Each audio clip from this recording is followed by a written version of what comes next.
இந்த Saregamapa season 5 little champs grand ஃபினாலேல அபிஷேகா ஒரு டிவைனான ஃபீலே எல்லாருக்கும் குடுத்துட்டாங்க அப்படின்னே சொல்லலாம். ஏன்னா, அவங்க பாடின அந்த கருப்புசாமி பாடல் அப்படிங்கிறது எல்லாருக்குமே கிட்டத்தட்ட அந்த பாடல பாடின மகாலிங்கமே எழுந்திருச்சு நின்னு கை தட்டினது மட்டும் இல்லாம, ஓடி வந்து அபிஷேகாவே ஹக் பண்ணிக்கிட்டாங்க. அந்த அளவுக்கு ஒரு கூஸ் பம்ப் மொமெண்ட்ட அபிஷேகா கிரியேட் பண்ணியிருந்தாங்க அப்படின்னே சொல்லலாம். ஆரம்பத்துல இருந்தே அபிஷேகாவ வந்து வந்த ஜட்ஜஸ் எல்லாருமே வந்து ரொம்ப ப்ரவுடா ஃபீல் பண்ணி பேசியிருந்தாங்க. அது மட்டும் இல்லாம 2வது நபரா மகாலிங்கம் வந்து இன்னைக்கு ஹக் பண்ணி, இன்னைக்கு ரொம்பவும் வாழ்த்துக்கள். அது மட்டும் இல்லாம நீங்க ஒரு தெய்வ குழந்தை அப்படிங்கிற மாரி சொல்லியிருந்தாரு. ஏற்கனவே இந்த வார்த்தைய ஆல்ரெடி நம்ம பாண்டியராஜன் சார் வந்து சொல்லியிருப்பாரு. அதாவது தனுஷ் படத்துல கர்ணன் படத்துல கண்டா வர சொல்லுங்க அப்படிங்கிற பாடல இதே மாரி தான் ஒரு கூஸ் பம்போட பாடியிருந்தாரு. அதுக்கு ரொம்ப கண் கலங்கி பேசியிருந்தாரு பாண்டியராஜன் சார்.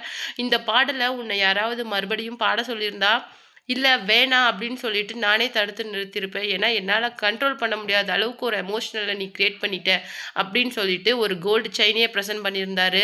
லைக்வைஸ் அதே மாதிரி விஜய் ஆண்டனி சாரும் வந்து ரொம்பவும் பெருமையா பேசியிருந்தாரு. இந்த குழந்தைங்களுக்கு கிட்டத்தட்ட ஒரு 8, 9 வயசு தான் இருக்கும். ஆனா, இந்த வயசுல இவங்களுடைய அந்த குரல் வளம், இவங்க கிட்ட இருக்க அந்த அபரிமிதமான திறமைய பார்க்கும்போது ரொம்பவும் பொறாமையா இருக்கு அப்படிங்கிற மாரி சொல்லியிருந்தாரு. அந்த வகையில இன்னைக்கு கருப்புசாமி பாடல பாடின மகாலிங்கம் வந்து என்ன சொல்லியிருந்தாரு அப்படின்னு சொல்லிட்டு பார்த்தீங்கன்னா, அபிஷேகா உண்மையிலேயே ஒரு தெய்வ குழந்தை அப்படிங்கிற மாரி சொல்லியிருந்தாங்க. இத பார்த்த ஜட்ஜ் ஸ்ரீனிவாஸ் சார் எல்லாருமே என்ன சொல்லியிருந்தாங்க அப்படின்னு சொல்லிட்டு பார்த்தீங்கன்னா, நாங்க சொன்னதையே இன்னைக்கு சார் வந்து இந்த ஃபினாலே மேடையில ரிப்பீட் பண்ணியிருக்காரு அப்படிங்கிற மாதிரி எல்லாருமே அபிஷேகாவ கொண்டாடி தீர்த்துட்டாங்க அப்படின்னே சொல்லலாம். இந்த சரிகமபாவ பொறுத்தவரைக்கும் இந்த டைட்டில் வின்னர் அப்படிங்கிற ஒரு விஷயம் வந்து ஆரம்பத்திலேயே முடிவு செய்யப்பட்டது அப்படின்னே சொல்லலாம். ஏன்னா, அந்த அளவுக்கு இந்த ஷோல தனித்துவமா விளங்கியிருக்கிறவங்க தான் அபிஷேகா. மத்த எல்லா குழந்தைகளும் பெர்ஃபார்மன்ஸ் வந்து நல்லா பண்ணியிருந்தாலுமே, அபிஷேகாவோட ஃபேன்ஸுக்கு நல்லாவே தெரியும். அவங்களுடைய பெர்ஃபார்மன்ஸ் ஆரம்பத்துல இருந்தே எந்த அளவுக்கு வந்து சூப்பர்பா இருந்தது அப்படின்னு சொல்லிட்டு. அது மட்டும் கிடையாது. இந்த கிராண்ட் ஃபினாலேல எல்லாருமே கொஞ்சம் வாயடைச்சு போற அளவுக்கு தன்னுடைய ஒரு பெஸ்ட் அண்ட் லாஸ்ட் பெர்ஃபார்மன்ஸ குடுத்துட்டாங்க அப்படின்னே சொல்லலாம்.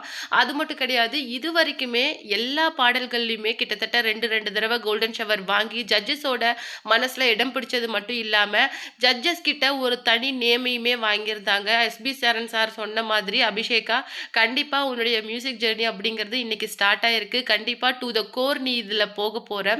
ஆனா ரிமெம்பர் ஒன் திங், உன்னுடைய இந்த ஒரு அபரிவிதமான திறமை மற்றும் இந்த பிளெஸ்ஸிங்ஸ் உன்ன எங்க கூட்டிட்டு போகுது அப்படிங்கிறத நீ ஞாபகம் வச்சுக்கோ" அப்படிங்கிற மாதிரி ரொம்பவும் பெருமையா பேசியிருந்தாரு ஒரு தடவ எஸ்பி சரண் சார். இன்னைக்கு ஃபினாலேவுல கிட்டத்தட்ட ரூ. 1,00,00,000 மதிப்புள்ள அந்த வீட்டை இன்னைக்கு ஜெயிச்சு அவங்க அம்மாவ பெருமைப்படுத்தியிருக்காங்க. எல்லார விடவுமே, அதாவது இந்த 6 கண்டஸ்டன்ட்டுமே வெல் செட்டில்டு அப்படின்னு சொல்ல முடியாது.